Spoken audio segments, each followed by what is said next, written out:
succeed him is General Ismet Inonu, the former premier. अस्सलाम वालेकुम everyone, मैं हूं अरबाज खान। आप देख रहे हैं मेरा ऑफिशियल यूट्यूब चैनल। अगर आपने मेरे चैनल को अभी तक सब्सक्राइब नहीं किया तो कर लें, ताकि आप फ्यूचर में भी इसी तरह की वीडियोस देख सकें।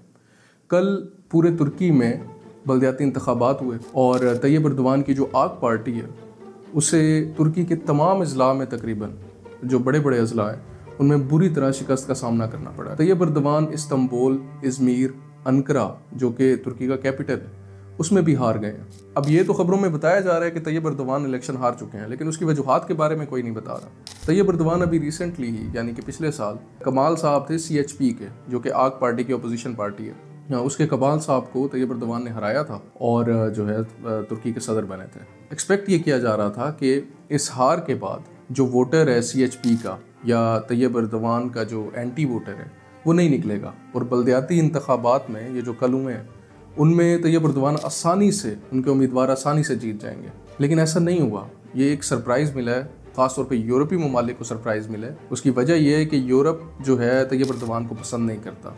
उसकी काफ़ी सारी रीज़न्स हैं, लेकिन मेन रीज़न्स ये हैं कि तैयब एर्दोगान जो है वो बहुत ज़्यादा एक्साइटेड नहीं है यूरोपीय यूनियन की मेंबरशिप लेने के लिए, जबकि बाकी जितने भी पिछले तुर्की के सदूर आए थे, अभी तो वैसे पिछले 20 साल से तो तैयब एर्दोगान ही हुकूमत कर रहे हैं तुर्की पर, लेकिन उससे पहले जितने भी जो है सदूर आए थे तुर्की के, वो ये चाहते थे कि किसी ना किसी तरह यूरोपीय यूनियन की मेंबरशिप हासिल कर ली जाए। और नेटो में भी जो तुर्की की मौजूदगी है वो भी इसी वजह से है कि किसी ना किसी तरह जो है वो यूरोपीय मेंबर बन जाए तुर्की। तैयब एर्दोगान जो है उन्होंने कुछ ऐसे इकदाम किए हैं अपने 20 सालों में, ऐसा लग नहीं रहा कि यूरोप कभी भी उन्हें कबूल करेगा एज अ मेंबर।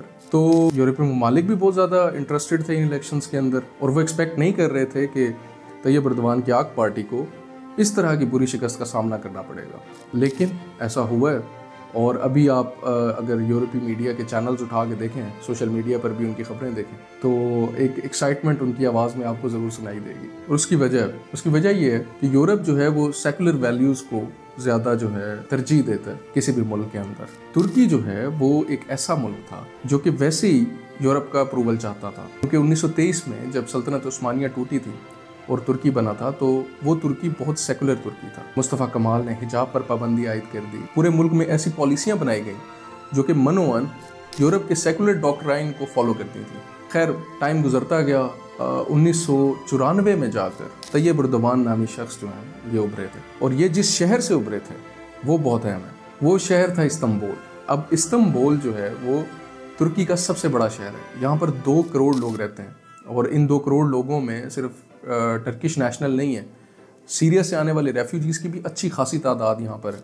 तो इस इस्तांबुल में जहाँ पर 1994 में तैयब एर्दोगान इनकलाब लाए थे और मेयर का इलेक्शन जीत कर उन्होंने तारीख रकम की थी। पहले तो 2019 में जो इलेक्शन हुए थे जिसमें इकरम इमामोगलू जो कि इस दफ़ा भी मेयर का इलेक्शन जीते हैं, उन्होंने आग पार्टी को सरप्राइज़ किया था। और जो है इसका इजहार तैयब एर्दोगान खुद भी कर चुके हैं कई दफ़ा कि वो एक्सपेक्ट नहीं कर रहे थे कि वो 2020 का इलेक्शन इमामोगलू से हारेंगे। अब इमामोगलू जो हैं वो CHP के शदीद सेकुलर माइंडेड लोगों में से एक है, क्योंकि वो जो है चाहते हैं कि तुर्की को उन्हीं टर्म्स पर वापस लेकर जाया जाए जिन टर्म्स पर मुस्तफ़ा कमाल चाहते थे कि तुर्की कायम रहे। अब 2024 के इलेक्शंस में इमामोगलू दोबारा जीत गए हैं और तकरीबन 11% की लीड से जीते हैं, यानी कि 50.4% वोट इमामोगलू ने लिए हैं। और जो उनके मुखालिफ उम्मीदवार थे जिन्हें आग पार्टी या तैयब एर्दोगान सपोर्ट कर रहे थे, मुराद, उन्होंने 40.8% या इस तरह के लगभग कुछ वोट लिए हैं। तो 10% का फ़र्क है, जो कि अच्छा खासा फ़र्क है। पिछली दफ़ा ये फ़र्क बहुत कम था। तो अभी तक ये नज़र आ रहा है कि तैयब एर्दोगान जो कि इस्तांबुल को बहुत वैल्यू करते हैं, क्योंकि उनकी सियासत का आगाज़ भी इसी शहर से हुआ था, वो इसे वापस नहीं जीत पा रहे। और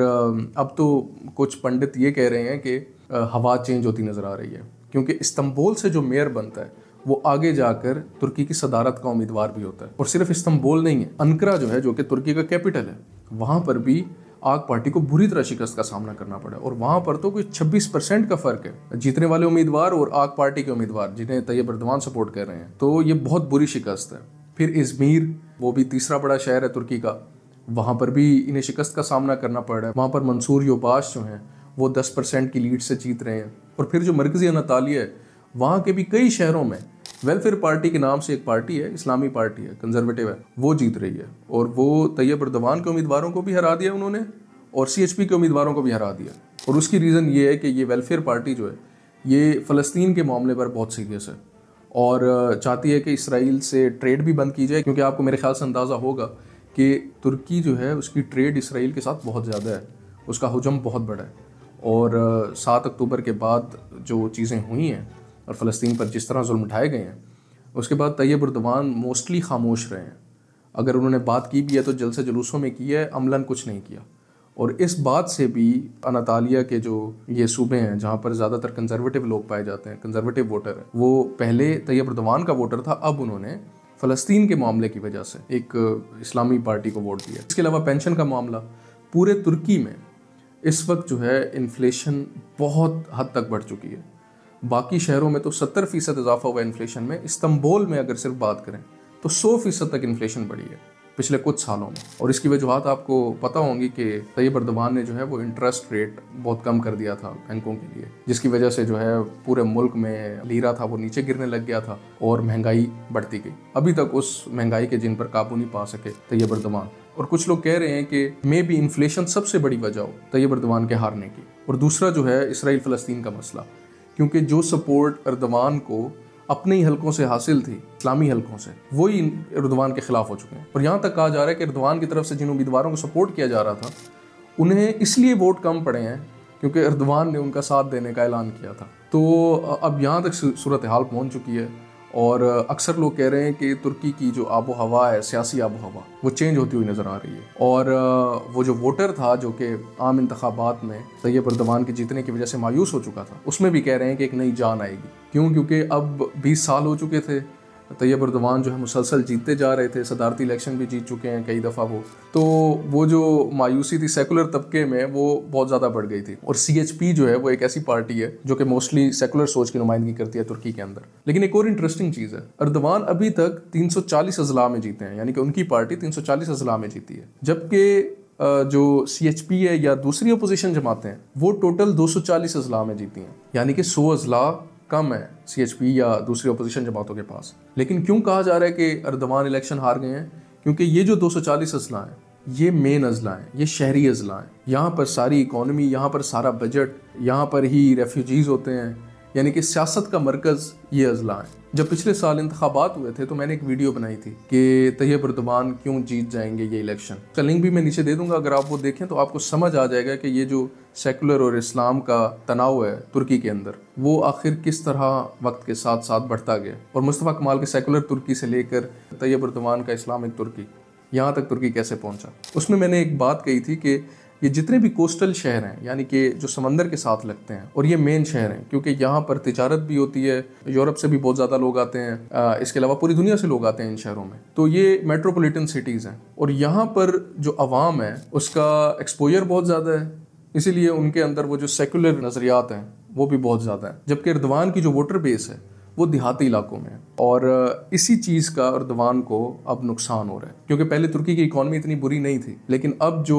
एर्दोगान ने कुछ इकदामात लिए हैं इकॉनमी के लिहाज से, इंटरेस्ट रेट को ख़त्म करके या कम करके, उससे जो है इन्फ्लेशन बहुत ज़्यादा बढ़ गई है, उनका लीरा बहुत ज़्यादा नीचे गिर गया। और बूढ़े लोग जो कि कंजर्वेटिव समझे जाते हैं, जो कि एर्दोगान की वोटर बेस समझी जाती है, उनको जो पेंशन मिल रही है उसमें उनका गुजारा नहीं हो रहा। और यही मेन वजह बताई जा रही है कि असल में ये इस्लामिक वैल्यूज़ के ख़िलाफ़ वोट नहीं था तुर्की के अंदर। ये असल में जो वोट पड़ा है अपोजिशन को वो था एंटी एर्दोगान, क्योंकि एर्दोगान की जो पॉलिसीज़ हैं उन्होंने तुर्की की मईशत को तबाह करके रख दिया। तो अभी देखते हैं कि आगे क्या होता है, लेकिन नज़र यही आ रहा है कि आगे जाकर जो भी इलेक्शंस होंगे तो इक्रेम इमामोग्लू ये एक बहुत ही मजबूत उम्मीदवार हो सकते हैं तुर्की की सदारत के लिए। इसके अलावा तुर्की का जो वोटर है वो अब बहुत ज़्यादा चार्ज हो गया, चाहे वो प्रो तैयब एर्दोगान हो चाहे वो एंटी तैयब एर्दोगान हो। अगर आपने मेरे चैनल को अभी तक सब्सक्राइब नहीं किया तो कर लें। अल्लाह हाफ़िज़।